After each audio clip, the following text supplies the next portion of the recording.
Bienvenue sur la chaîne ATD Avignon, Église Réal Panier. Nous souhaitons que ce message t'encourage. Très bonne écoute. Voilà, je vais terminer aujourd'hui un propos qu'on a commencé il y a quelques dimanches de cela sur les expériences d'un disciple. Et nous avons pris exemple sur la vie du prophète Élisée. Les premières fois, c'était au contact du prophète Élie. Et là, c'est la marche dans la purification. Il y a 2 semaines, j'avais fait une première partie sur cette thématique. Et là, on va la terminer ensemble, tout simplement. Donc si tu peux passer, s'il te plaît. Et juste pour nous rappeler, il y a donc 15 jours, je vous avais partagé, on avait pris 2 textes dans le 2e livre des rois. L'un qui concerne la purification, où nous voyons Élisée purifier la source la source d'eau de Jéricho. Et on en avait parlé ensemble, on avait considéré la situation de Jéricho, on avait vu le remède, et c'était le plat avec... est-ce que vous vous rappelez cela ? Alors, il y avait la farine, ça c'est le second, et le premier, c'était avec le sel. Le sel, voilà. Et donc, par rapport à cela, on avait pu voir que c'était aussi l'image de la purification. Le deuxième passage biblique, c'était justement avec la farine, parce qu'on avait pris ce texte de la soupe, avec la mort et dans le pot. Vous vous rappelez ce texte que nous avons lu, toujours dans le livre des rois, et on avait pu voir que ce deuxième récit nous parlait de cette purification, mais parfois c'était la chute accidentelle. En tant que chrétien, en tant que de disciple du Seigneur, ma foi, parfois on chute. Et on avait réalisé personne n'est parfait, hormis Dieu, hormis le Seigneur Jésus. Et nous avions réalisé que nous avions besoin parfois de mettre là de la farine dans notre soupe, c'était de pouvoir enlever et purifier la marche des uns et des autres. Ça avait été un petit peu ce que nous avons partagé ce matin, la fois dernière, tous ensemble. Ce matin, j'aimerais justement prendre un texte que nous allons lire maintenant ensemble, dans 2 Rois, chapitre 5, et ce sera les 14 premiers versets. Alors si ça fonctionne, on va les diffuser, sinon on va fonctionner à l'ancienne, il n'y a pas de problème. Le 2e livre des rois, au chapitre 5, et à partir du verset 1er jusqu'au verset 14. Là, nous sommes dans ce récit biblique avec l'histoire de Naaman. Certainement, vous connaissez cette histoire. Et nous allons lire, chapitre 5, verset 1er, la guérison donc de Naaman, le Syrien. Alors, il est écrit, chapitre 5, verset 1er et suivant. Naaman, chef de l'armée du roi de Syrie, jouissait de la faveur de son maître et d'une grande considération, car c'était par lui que l'Éternel avait délivré les Syriens. Mais cet homme fort et vaillant était lépreux. Or, les Syriens étaient sortis par troupes et ils avaient emmené captive une petite fille du pays d'Israël, qui était au service de la femme de Naaman. Et elle dit à sa maîtresse, « Oh, si mon Seigneur était auprès du prophète qui est à Samarie, le prophète le guérirait de sa lèpre. » Naaman, alla dire à son maître, « La jeune fille du pays d'Israël a parlé de telle et telle manière. » Et le roi de Syrie dit, « Va, rends-toi à Samarie, et j'enverrai une lettre au roi d'Israël. » Il partit, prenant avec lui 10 talents d'argent, 6000 cycles d'or et 10 vêtements de rechange. Grosse valise. Il porta au roi d'Israël la lettre, où il était dit, « Maintenant, quand cette lettre te sera parvenue, tu sauras que je t'envoie Naaman, mon serviteur, afin que tu le guérisses de sa lèpre. » Après avoir lu la lettre, le roi d'Israël déchira ses vêtements et dit, « Suis-je Dieu pour faire mourir et pour faire vivre, pour qu'il s'adresse à moi, afin que je guérisse un homme de sa lèpre ? Sachez donc et comprenez qu'il cherche une occasion de dispute avec moi. » Verset 8. Lorsqu'Élisée, homme de Dieu, apprit que le roi d'Israël avait déchiré ses vêtements, il envoya dire au roi, « Pourquoi as-tu déchiré tes vêtements ? Laisse-le venir à moi, et il saura qu'il y a un prophète en Israël. » Naaman vint avec ses chevaux et son char, et il s'arrêta à la porte de la maison d'Élisée.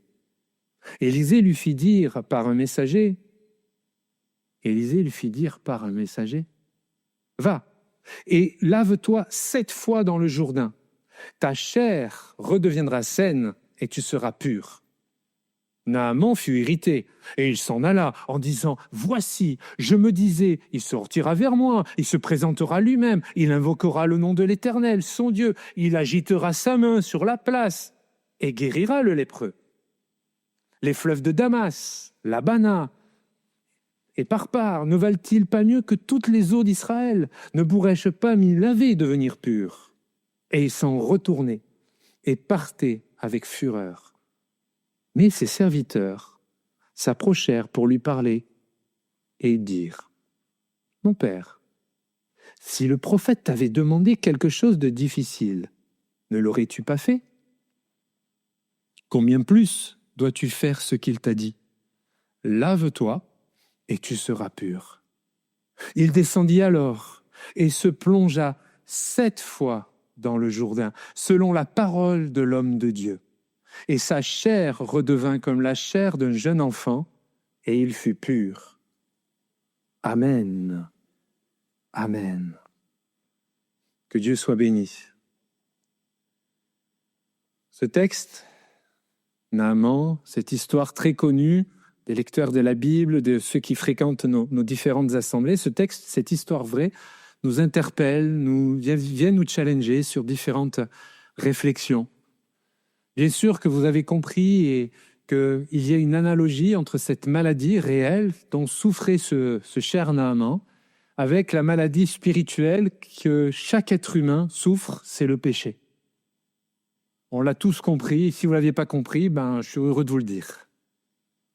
Ça veut dire, et comme la Bible déclare dans le Nouveau Testament, tout être humain est pécheur et privé de la grâce de Dieu. Tout pécheur, ça veut dire même les chrétiens. Parce que nous sommes sauvés par la foi, en espérance. Sauvés, oui, mais quelle grâce de savoir qu'un jour nous verrons Jésus pour l'éternité. Alléluia. Et nous réalisons que cet homme, malgré tout, on pourrait peut-être dans nos milieux, parmi les chrétiens, les femmes et les hommes d'expérience que nous sommes, que vous êtes, on pourrait se dire, oui, mais c'est plus un texte d'évangélisation, on l'a utilisé, on peut l'entendre, de dire, oui, il va falloir obéir à l'homme de Dieu, il va devoir aller se tremper plusieurs fois, 7 fois, on va en reparler dans quelques instants. Ce cheminement vers la guérison illustre, je trouve très bien, celui de chaque être humain, homme et femme, que nous sommes, que vous êtes, que je suis, vers la connaissance du salut en Jésus-Christ, mais pas seulement. Pas seulement. Tu peux passer à la suivante. Moi, je trouve que Naaman nous enseigne par ses mauvaises attitudes. Alors, il y en a quelques-unes, j'en ai noté 4. Premièrement, il s'adresse à la mauvaise personne, au roi. Il est mandaté par son chef syrien et il va demander à quelqu'un qui n'a pas une relation avec Dieu, il va demander à celui qui n'est pas l'homme de Dieu comment il peut être guéri, certes, de sa maladie. Mais derrière tout ça, il y a une action d'abord qui est divine et spirituelle. Il s'adresse à la mauvaise personne. Deuxièmement, il va au mauvais endroit. Il va à la porte et attend qu'on vienne à lui. Il est à l'adresse de chez Élisée. Élisée, rue du Prophète, derrière au fond à gauche. Il est à la bonne adresse, mais il ne rentre pas. Il est à la bonne adresse, il est littéralement, même pas sur le pas de porte, il est devant la porte, l'Écriture nous le dit, nous précise, parce que malgré tout, il a un titre, il a une fonction. Et derrière son titre et sa fonction, ou plutôt derrière, devant et qui entoure tout cela, il a son orgueil. Parce que quand même, quand nous le lisons, c'était quand même à Élisée de venir le voir. Et même pas à un sous-fifre. Mais là, il n'y a même pas un collaborateur d'Élisée qui va venir. Il va juste lui faire dire le message. Et vous remarquez que le message, il est court. Le message, il est très court. Lui, cet homme quand même, d'une certaine responsabilité, d'une responsabilité certaine, il a l'impression qu'on le méprise. Et pour lui, c'est inadmissible. Il s'adresse à la mauvaise personne, le roi, qui lui a peur, parce qu'il se dit c'est un piège, c'est un stratagème pour pouvoir de nouveau nous faire la guerre. Il s'adresse au mauvais endroit, il va au mauvais endroit. Troisièmement, on pourrait quand même réfléchir les mauvaises attitudes. Il emploie une mauvaise méthode. Il veut acheter la guérison et en plus, il se fait recommander. Il y a la lettre. Il y a la lettre. Parce qu'il n'est pas n'importe qui et dans sa réflexion, dans ses habitudes professionnelles, on fonctionne comme ça. Quand on va à un rendez-vous, on anticipe toutes les solutions possibles. Il ne veut surtout pas être pris au dépourvu. Donc, la lettre, c'est pour se faire légitimer. Les sous, les vêtements, il va falloir s'arranger, quoi. S'il y a négociation, on va négocier. Je trouve que cet homme, où on est distant de plusieurs dizaines de siècles, ça nous parle quand même. Ça nous parle aux femmes et aux hommes que nous sommes du XXIe siècle. Il s'adresse à la mauvaise personne, il va au mauvais endroit, il a une très mauvaise méthode. Et en plus, il a une très mauvaise réaction. Il va s'irriter car on ne fait pas comme il pense. Ou plutôt, Élisée ne fait pas comme lui il pensait. Ces mauvaises attitudes, ces choses qui sont dans son cœur, dans les nôtres d'ailleurs, parfois. Je trouve que Naaman peut parler à plusieurs d'entre nous, à moi le premier, nos mauvaises pensées. Et ce matin, en définitive, cette purification dont nous allons parler de l'être intérieur. Au-delà de cette guérison extérieure par de la lèpre et de cette maladie, bel et bien réelle, et le miracle est bel et bien réel, gloire à Dieu, nous allons réfléchir ensemble sur la capacité que le Seigneur a à vouloir venir ce matin de dire « Hé, regarde tes réactions, regarde tes attitudes, regarde où tu en es là dans tel et tel domaine. » Et d'ailleurs, par rapport à ce texte, et c'est la diapo suivante, quelle est la source de ces mauvaises attitudes ? Au-delà des différentes attitudes, la source, et nous le trouvons dans ce texte, dans ce récit que nous avons lu il y a quelques instants, il y a cette expression au verset 11, « Je me disais ». Naaman avait été venu, comme je vous le disais, avec une réflexion assez aboutie. Il n'est pas venu les mains dans les poches en se disant « je ne sais pas comment ça va se passer devant Élisée ». Il avait réfléchi pour se faire, c'est louable, il souffre, il est malade. Mon propos n'est pas de le culpabiliser et de lui dire « mon gars, tu n'as rien compris à la vie ». Absolument pas. Et bien des fois, nous pouvons être en souffrance et peut-être bien des frères et des sœurs, des hommes au milieu de nous, là, ce matin, peuvent être avec cela en se disant « mais je vais à l'église, je vais adorer Dieu, c'est vrai, mais quand même, Seigneur, si je viens, ça serait bien que tu t'occupes de moi. Ne m'oublie pas. » Alors on ne le dit pas comme ça, mais on le pense bien souvent. La source de ces mauvaises attitudes, ce sont des formes de pensée, un système de pensée. La Bible déclare qu'il en est de même pour tout être humain, homme ou femme, peu importe sa couleur, son ethnie, peu importe son âge, peu importe sa culture. Matthieu chapitre 15 et verset 19 notamment, c'est du cœur de l'être humain que viennent ces actes. Et qu'on le veuille ou non, même si on est dans une société qui veut nous dire que c'est jamais de notre faute, on nous enseigne ça, c'est la faute de la société, c'est la faute des autres. Moi, j'aime rappeler que l'Évangile nous responsabilise. L'Évangile ne dit pas, oui, c'est la faute de ton père ou de ta mère, c'est la faute de ta femme ou de ton époux. Non, il faut assumer nos responsabilités. Et je crois et je pense que c'est important de regarder un petit peu comment nous fonctionnons, comment nous réfléchissons, comment nous réfléchissons par rapport à tout cela. La Bible nous enseigne que Dieu veut que l'être humain, les hommes, les femmes que nous sommes ce matin, veuille que nous changions, mais d'abord au niveau de notre système de pensée. Ésaïe chapitre 55, je le cite pour nous, que le méchant abandonne sa voie. Et l'homme, la femme, l'être humain, d'iniquité ses pensées. Tiens, ses pensées.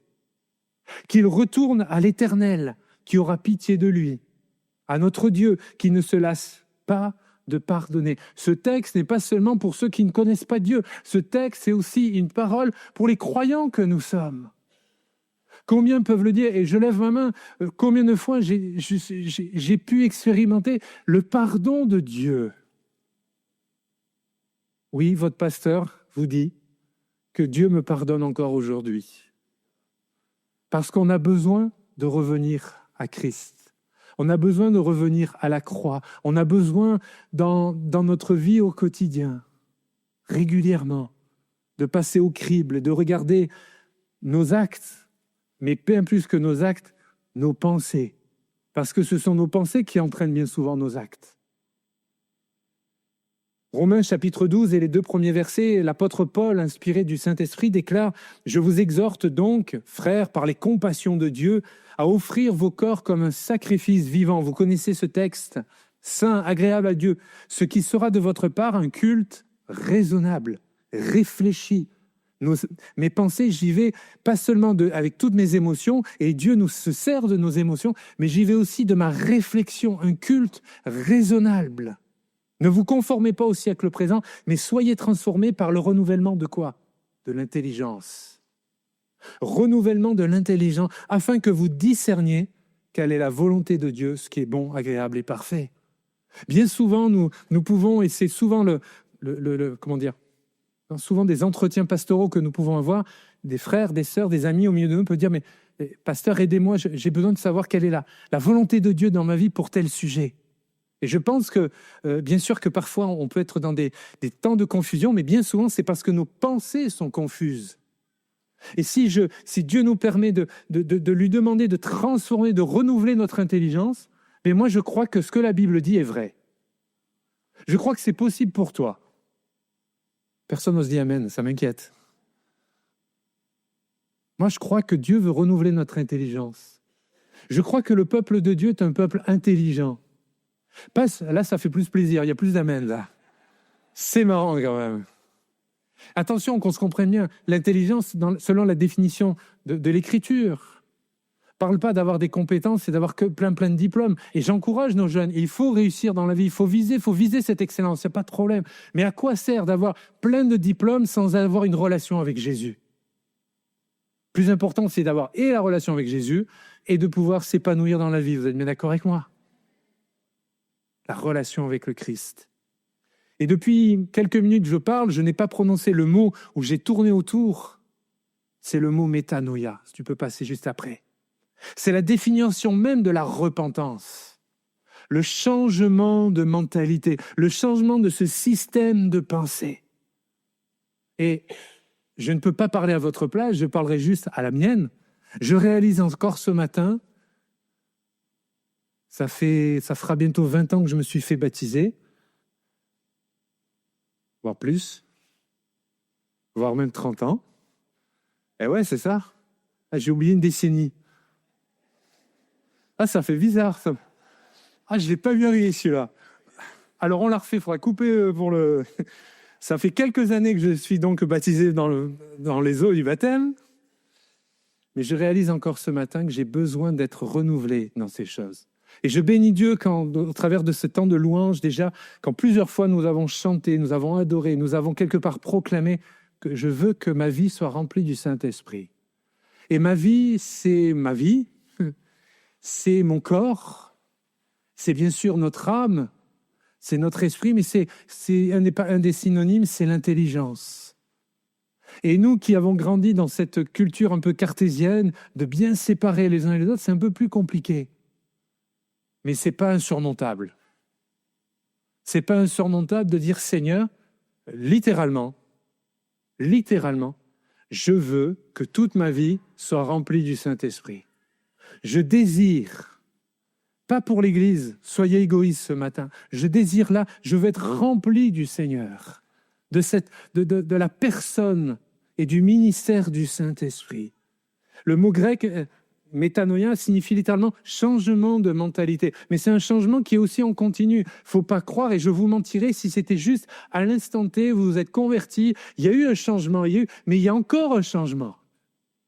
Regardez dans les détails, demandez au Saint-Esprit d'aller éclairer dans certaines pensées, dans les relations de famille, dans les relations de couple, dans notre relation avec l'argent. Peut-être encore certains, l'argent, c'est pas seulement un bon serviteur, mais c'est un très mauvais maître. Jésus l'enseigne, il parle même de mammon. Matthieu chapitre 6 de mémoire. Et je suis convaincu, les êtres humains que nous sommes, les disciples de Christ, la plupart nous sommes dans un culte, nous aimons Jésus, nous sommes des croyants nés de nouveau. Nous avons encore besoin de cette guérison. Je fais l'allusion et la référence avec Naaman. Et changer dans notre mentalité. Veux-tu ce matin, voulez-vous ce matin permettre au Saint-Esprit de changer, qu'il y ait un cran supplémentaire dans un changement de mentalité. Pas juste de passer un bon culte. Pas juste de se dire « c'était bon, ça m'a fait du bien ». Et Seigneur, viens me...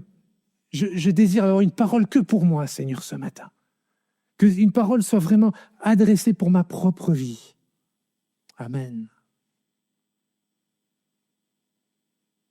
Je remarque, après sa guérison physique, Naaman montrera qu'en fait, c'est sa conception qui a été transformée. Au verset 15, je vous ai cité le verset 11, il dit « Je me disais », stratagème, réflexion. Et au verset 15, il déclare « Je reconnais maintenant ». Il reconnaît qu'il pensait mal. Il reconnaît qu'il était arrivé avec une stratégie, un système de pensée qui n'était pas adapté, qui n'était pas ce que ça aurait dû être. Tout à l'heure, quand nous aurons ce temps d'appel, ce temps de ministère, je vous encourage à reconnaître devant Dieu que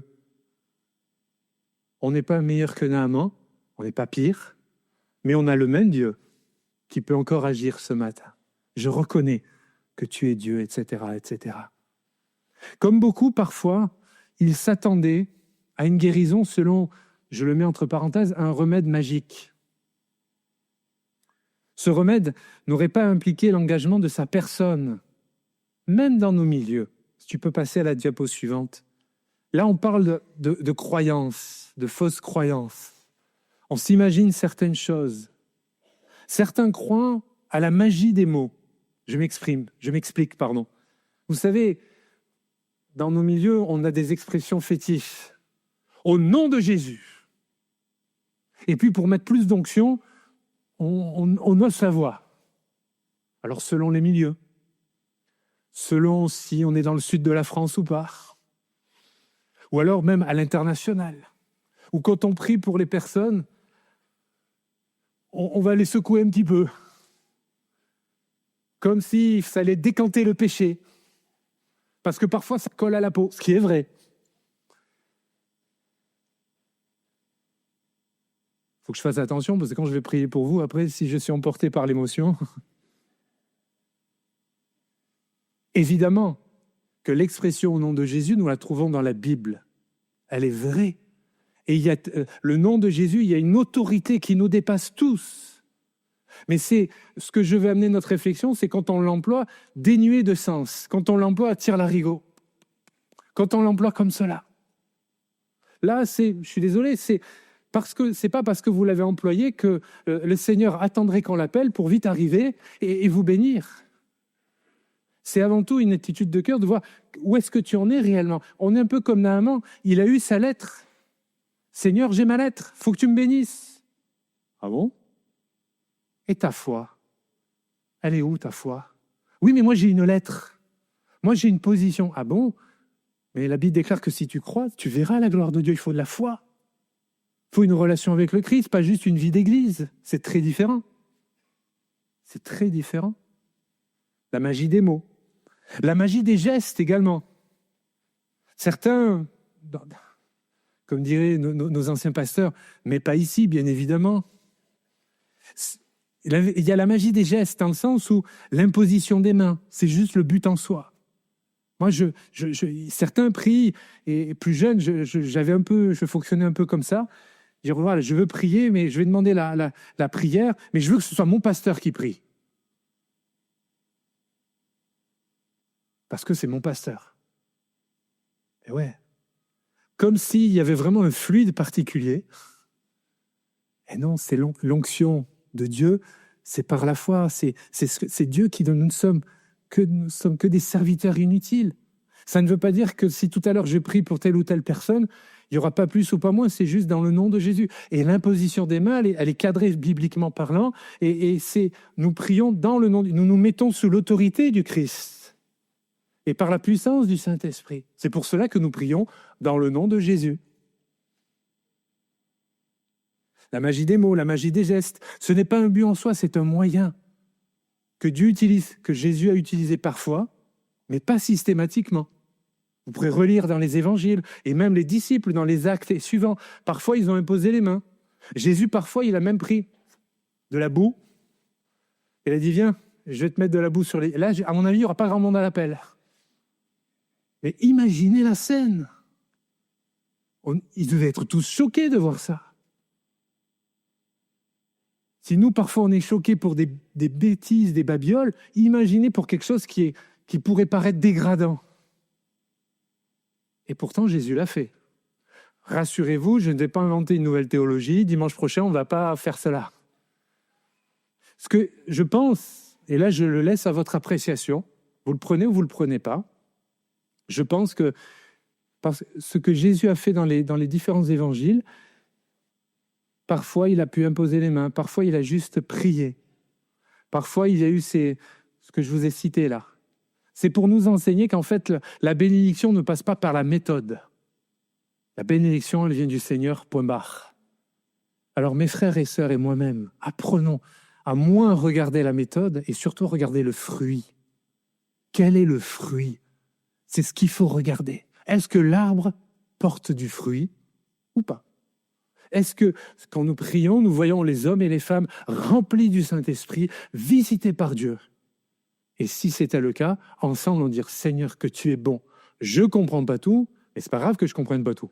Toi, tu as béni, Seigneur. Toi, tu bénis, Seigneur.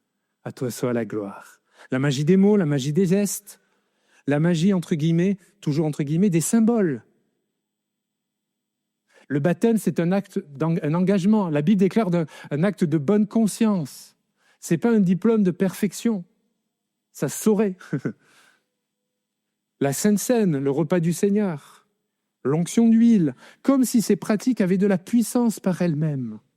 Eh bien non, c'est réservé, il y a un cadre particulier, mais le plus important, c'est notre relation, c'est ce que nous faisons, c'est ce que nous interprétons de ces quelques symboles. Et c'est là où il ne faut pas perdre la réflexion et le but de tout cela. Ou même la magie des lieux. Je suis béni que dans tel endroit. Là-bas, ils sont bénis, ou là-bas, ils ne le sont pas. Gardons-nous, mes frères et sœurs, de tels propos. Gardons-nous. Gardez-moi de ces propos un jour. C'est Dieu qui bénit. C'est le Seigneur qui fait son œuvre. Nous aimons, et j'aime citer ce texte régulièrement, c'est Jésus qui bâtit son Église. C'est son Église. Nous lui appartenons. Et les différentes communautés, les assemblées qui peuvent représenter dans le Vaucluse et autres, elles lui appartiennent. On peut avoir des avis personnels, mais en touchant à l'Église ou à une assemblée locale, on touche à la fiancée de Jésus. Et moi, je ne veux pas porter atteinte à la fiancée de Jésus. Je ne vous encourage jamais, surtout pas, à toucher, à porter atteinte à la fiancée du Christ. Ces formes de croyances, comme c'est affiché, stop aux croyances limitantes qui gâchent nos vies. Je pense que bien des fois, et je parle au niveau global, bien des fois nous aurions pu tellement être davantage bénis si on avait minimisé ces quelques-unes de ces croyances que j'ai citées à l'instant. Mon propos est vraiment de nous inviter à réfléchir à cela et à dire, Seigneur, oui, comme je le disais il y a quelques minutes, je veux que toute ma vie soit remplie de toi. Le voulez-vous ce matin? Désires-tu être de nouveau immergé dans le Saint-Esprit? D'ailleurs, il y a ce texte, en préparant ce partage, le livre des psaumes au chapitre 2, si tu peux l'afficher, et j'ai pris chapitre 2, verset 1er. Ce texte connu, il est écrit « Pourquoi ce tumulte parmi les nations ?»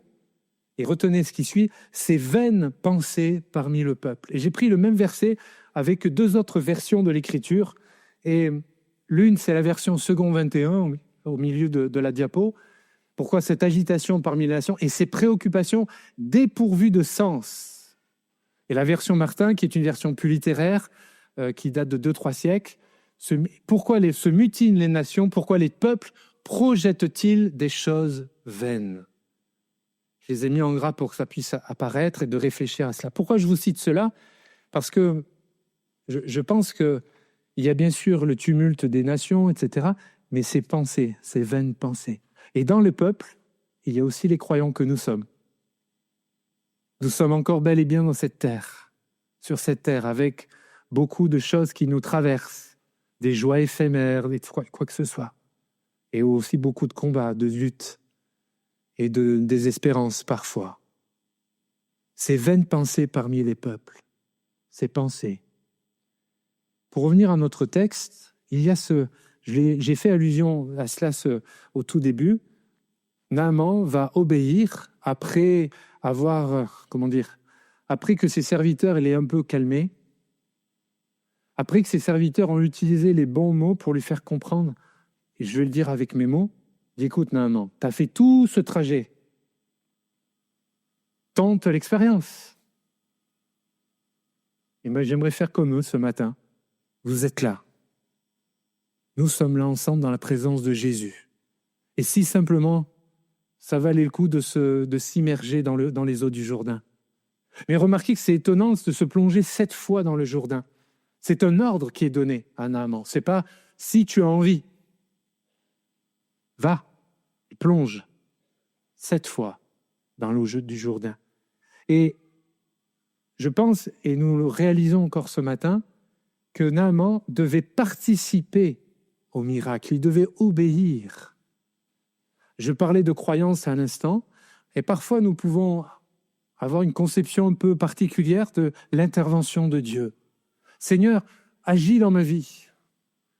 Ou quand nous prions, Seigneur, fais-moi grandir dans le fruit de l'esprit. Eh bien, si nous demandons la patience, sachez que votre patience va l'être éprouvée. Si vous demandez différentes choses, eh bien, le Seigneur va permettre des expériences qui vont venir vous travailler sur ces sujets-là. C'est logique. C'est logique pour les autres, mais pour nous, c'est toujours un peu plus compliqué. Plonge-toi 7 fois dans le Jourdain. Il a sa réponse, il dit, mais dans mon pays, il y a tel et tel. Oh, pourquoi je devrais aller dans ce Jourdain? Il n'avait pas compris. Il pensait que l'eau du Jourdain, elle avait des propriétés particulières. Non, de l'eau, c'est de l'eau. Mais c'était l'action d'obéir à la parole de l'homme de Dieu. Naaman, je viens de vous le dire, doit participer à ce miracle. Et pourquoi 7 fois? Pourquoi pas 8? Pourquoi pas 4? On pourrait rentrer dans la signification des chiffres, mais je ne veux pas rentrer dans cela ce matin. Je veux juste attirer notre attention. Je pense, et je suis même convaincu, que les 7 fois n'étaient pas nécessaires à Dieu. Une fois aurait suffi pour Dieu, puisque l'eau n'a pas de vertu de guérir, pour guérir. Pourquoi 7? Mais parce qu'au fur et à mesure où il va le faire, une fois, et puis 2, puis 3, etc., à chaque fois, il va renoncer de plus en plus à ses conceptions. L'homme orgueilleux, l'homme pétri de ses certitudes, pétri de son stratagème, pétri de ses habitudes, même au milieu de nous, de ce que Dieu doit faire, de comment Dieu fait, de comment est notre théologie, de comment doit être toujours un culte, toujours comment Dieu agir dans ma vie. Eh bien, le Seigneur va lui dire, ok, viens, tu vas te baigner avec moi. Allez. Mais toi, il va en falloir faire une seconde. Il ne me reste plus que 5. Allez. Et je ne peux pas tricher, tout le monde est devant moi. Allez, il m'en reste encore 4. Allez, tu as encore besoin de travailler. Hey, vous comptez bien, apparemment. Voilà. Il ne m'en reste plus que 2, c'est ça? 1, merci. Alléluia. Voilà. Mais moi, je crois qu'il a fallu un 7e. Voilà. Ouais, merci. Cette immersion, cette septuple immersion, amènera Naaman à la pureté de sa peau, mais je crois surtout aussi de ses pensées. Et si ce matin, on pouvait se laisser interpeller par cela, je vais inviter les musiciens à revenir déjà sur l'estrade. Voilà, au moins déjà les musiciens, et après les chantres dans un second temps. Voilà, venez les musiciens. Mes frères et sœurs, mes amis, notre purification se fera au fur et à mesure. Mais ce matin, Dieu nous fait la grâce d'être présent par son esprit. Et je vais vous inviter, vous l'avez compris, non pas à venir cette fois, mais à venir au pied de Jésus, dans la présence du Saint-Esprit.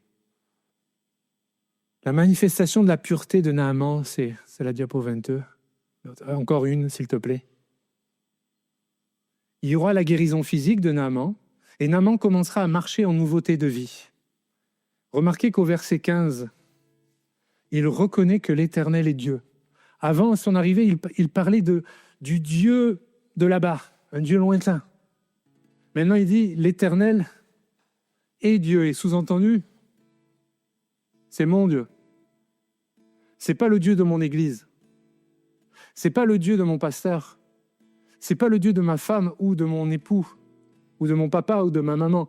J'ai expérimenté quelque chose de particulier entre lui et moi. Il reconnaît que l'Éternel, verset 15. Toujours dans ce même verset, verset 15, il est reconnaissant. Et il voudra offrir un présent à Élisée. Non pas pour l'acheter, non pas pour l'avoir dans la poche, mais parce qu'il a encore besoin que son changement de mentalité se fasse. Parce que dans son système, dans son travail, dans son côté professionnel, c'est normal d'offrir. Il est tellement content. Et Élisée va lui expliquer que non, la gloire revient à Dieu. Toute la gloire revient à Dieu. Au verset 17, il va renoncer à l'idolâtrie. Le temps me manque, mais je crois que quand le Saint-Esprit agit, il nous montre là où il faut couper des liens, là où il faut couper des ponts, là où le Saint-Esprit s'est très bien éclairé. Il met le projecteur au bon endroit, dans le bon angle et au bon moment, au bel endroit, au bon endroit. Au verset 18 également, il continuera, je l'ai nommé ainsi, d'accomplir ses responsabilités professionnelles. Il ne va pas tout lâcher en disant « Mais non, je suis chrétien ». Ouais, je suis chrétien, mais tu es chrétien là où tu bosses. Tu es chrétien là où tu es. Tu es chrétien là où le Seigneur t'a placé, dans tes responsabilités professionnelles, familiales et autres. Notre société nous attend là où vous êtes, mes amis. L'Église, ce n'est pas juste ce temple, c'est avant tout nous. L'Église de Réal Panier, c'est là où vous êtes au quotidien. L'Église ne doit surtout pas, et elle dépend trop des ministères pastoraux, alors que vous avez tous été appelés à un ministère, à un service particulier. Est-ce que vous le croyez, ça? Faites attention, c'est devant Dieu que vous dites amen. Hein? Mais oui, là où vous brillez, là où vous êtes, même nos frères et sœurs dits à la retraite, vous avez encore du jus, les amis. Les mamies, elles sont contentes. Mais je ne parle pas que des mamies, il y a aussi des papis. On a besoin de vous dans la prière, dans l'intercession. On a besoin que chacun et chacune puisse répondre à l'appel. Mais on a besoin d'être rempli du Saint-Esprit. On a besoin d'être renouvelé dans le Seigneur. On a besoin de ce changement de mentalité, de cette métanoïa. Et je termine. Et Élisée va lui dire cette parole, va en paix. C'est court. Vas-y, passe encore. Va en paix. Va en paix signifie, il y a trois significations possibles. Va, mais n'aie plus peur. C'est peut-être pour plusieurs ce matin. Quand je vais prier, je vais vous inviter à vous lever. Certains sont pétrifiés par la peur, par des choses, par la peur de la maladie, la peur de plein de choses. Et tu viendras te lever et on pourra prier pour que le Seigneur t'enlève cette peur, que tu puisses grandir, être sûr. Va en paix. La deuxième signification de cette pensée qu'on peut trouver, c'est va. Car maintenant tu es en paix avec Dieu. Tu es en paix avec le Seigneur. Parce qu'il y a le shalom divin là. Et je m'adresse aussi aux croyants. Parfois, certains, comme on est chrétien, on n'ose pas dire. Malheureusement, on a une mauvaise conception. Tiens, de mauvaises pensées.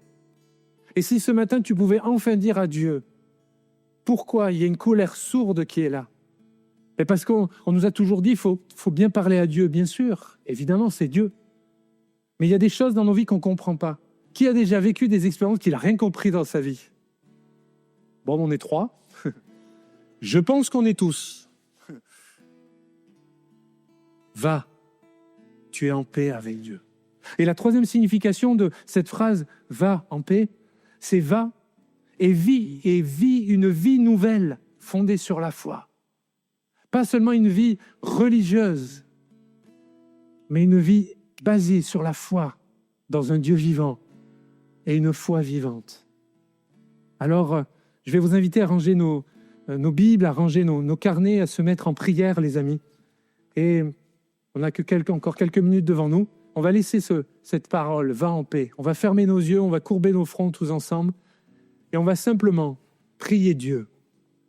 Alors qu'on est en prière maintenant, alors que dans ce temps si particulier devant le Seigneur Jésus, avant de faire cet appel, cette invitation, avant de se laisser toucher et vraiment avoir ce temps de ministère, je voudrais simplement vous encourager à prier, à demander au Saint-Esprit, voilà, ce que vous allez retenir de ce partage, à avoir cette réflexion, dire Saint-Esprit, passe dans mes... Je t'invite à m'aider dans mes réflexions. Alors qu'on est maintenant en prière, nos yeux sont fermés, nos têtes sont baissées, alors qu'il y a une mélodie que Thomas, dans quelques instants, va nous faire chanter. Je vais vous inviter à vous lever, vous qui avez envie de dire, Seigneur, j'ai besoin de toi, Seigneur. Je ne vous poserai pas la question de savoir pourquoi, mais je sais de qui vous avez besoin. Alléluia. Alors je t'invite à te lever à ta place. Ne regarde pas à droite ou à gauche, ne te dis pas, mais j'ai une position dans l'église. Si les gens se voient, ils risquent de dire, mais pourquoi il s'est levé? Non, Naaman s'est levé. Naaman est venu. Naaman a bougonné. Il n'était pas d'accord sur la méthode. Mais Naaman a obéi. C'est bon l'obéissance, mes amis. C'est bon d'obéir à Dieu. Voilà, je vous invite à vous lever, à venir sur le devant. Nos yeux sont fermés, nos têtes sont baissées dans un signe de recueillement. Je suis convaincu et je crois que le Saint-Esprit est là ce matin.